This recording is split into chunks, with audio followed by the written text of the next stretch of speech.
Hi there, I'm Christina Brewer and welcome back to my channel for another art tutorial. Today I'm going to demonstrate for you this line and wash hummingbird painting. It's a very quick and simple technique for those of you beginning with watercolor.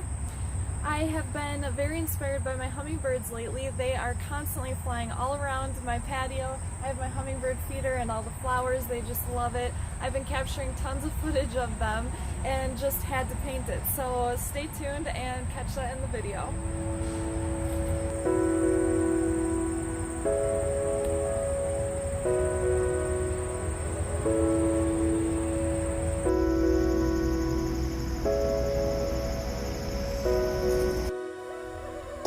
I begin the process of drawing this hummingbird outline in pencil. I have the reference photo I'm using for this artwork on the screen for you to follow along.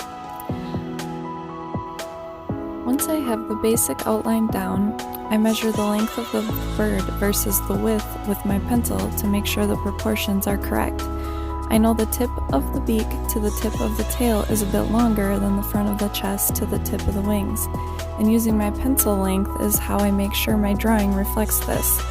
We easily detect these flaws when looking at drawings if it's not correct. I'm adding a few shapes inside of the outline in pencil to make sure I have a good foundation when I use the ink pens. I'm doing things like placing the eye and separating the wing feathers to make sure I position the important features while I can still use an eraser. I don't go full detail in pencil because I'm eager to use the ink. In real time, the pencil drawing took about 12 minutes.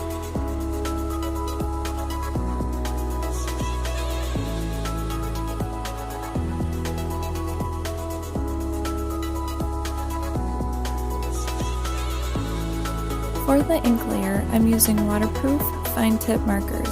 They come in a set with different tip sizes from the craft store.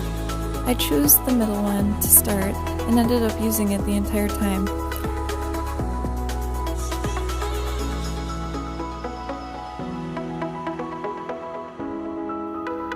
To keep pen and ink drawings more professional looking, you never make long, solid lines. You go about tracing your drawing in light, shorter, and feathery marks. I use heavier marks on the belly side where there is shadow and light marks on the top side of the bird where there is a light edge.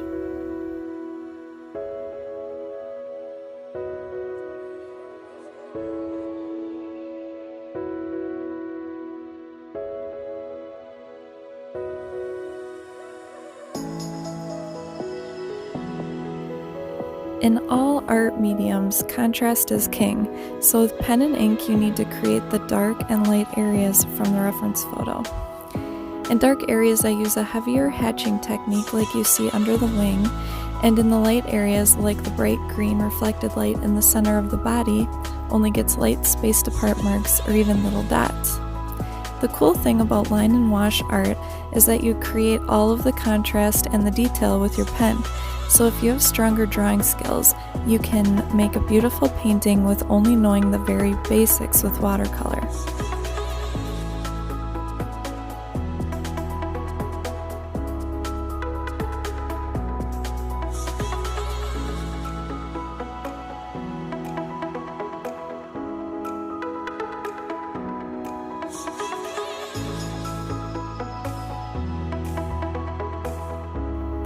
Doing these details in ink took about 16 minutes real time.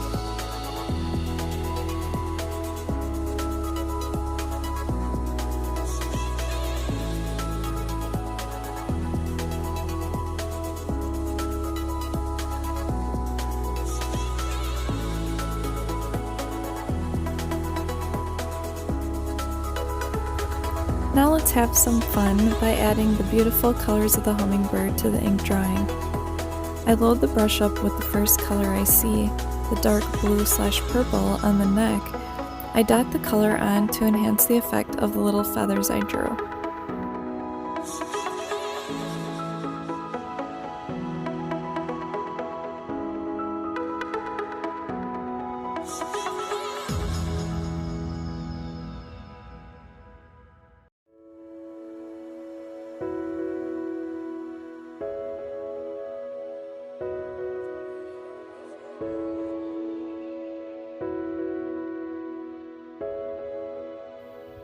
Now I'll add in the light blue where I see it. It's a combo of ultramarine and cerulean blue.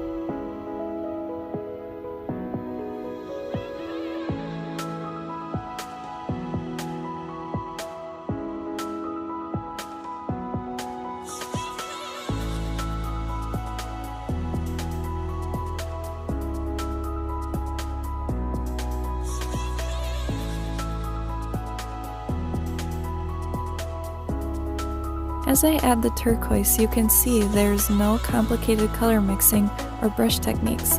I just grab color from the palette and brush it on, and the ink drawing is doing all of the hard work. This stage is like a coloring book and took only 8 minutes, only half of the time of the ink part. This is one of the most fun pages I've done in my sketchbook, and actually the very first time I've ever done a line and wash painting. I'm getting ready to travel and I want to make some fast paintings on the go, and I know artists will make a line drawing on location, then do a color wash later. I thought this would fit nicely into my travel schedule where I could do the washes on the trains while I'm traveling.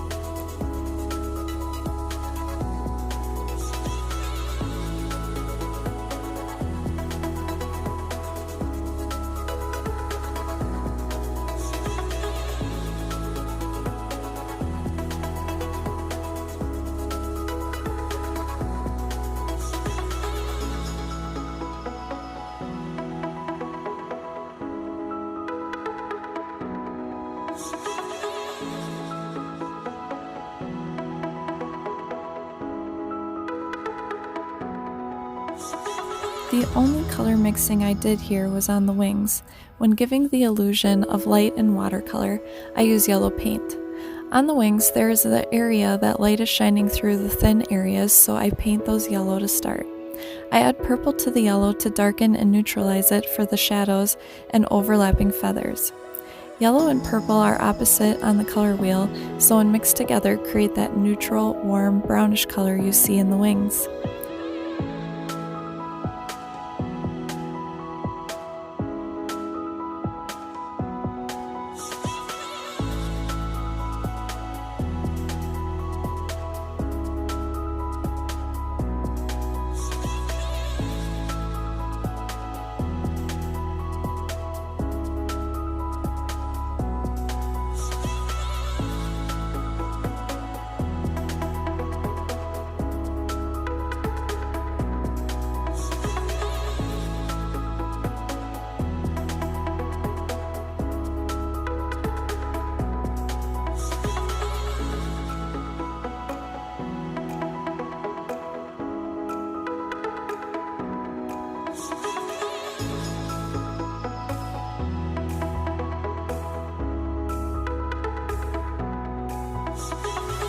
Towards the end, I go around the hummingbird and enhance the shadows a little bit to make it have a more three-dimensional form.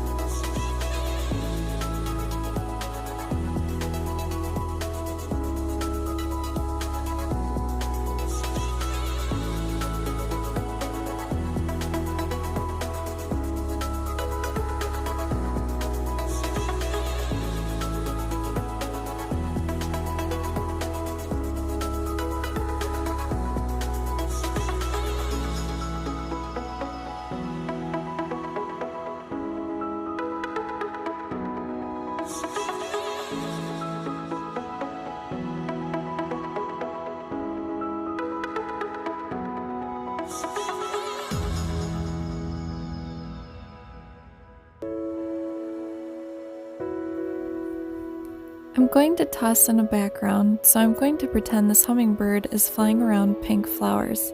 To make an abstract background, I lay down water where I want the pink to travel. I get some color on my brush and dot it into the water. I let it naturally take shape, and then I do the same in a few other areas.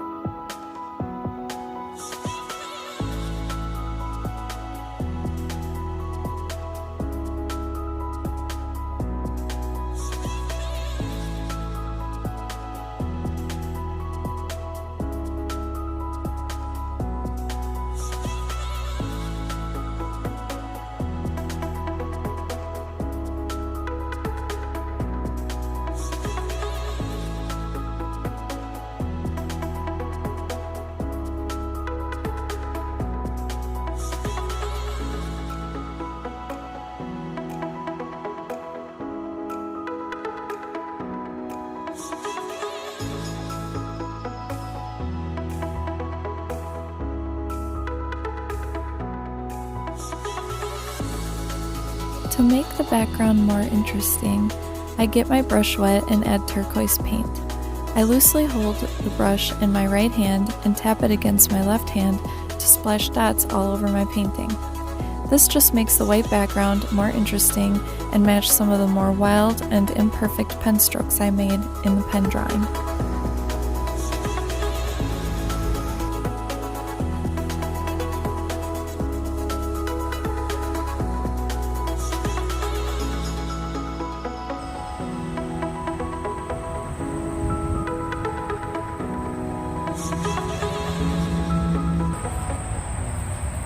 Thank you for following along in my video today. I hope you enjoyed it. If you did, please click the like button and subscribe to my channel. And if you have any questions at all, just go ahead and leave me a comment. I hope you have a wonderful day and thank you for watching.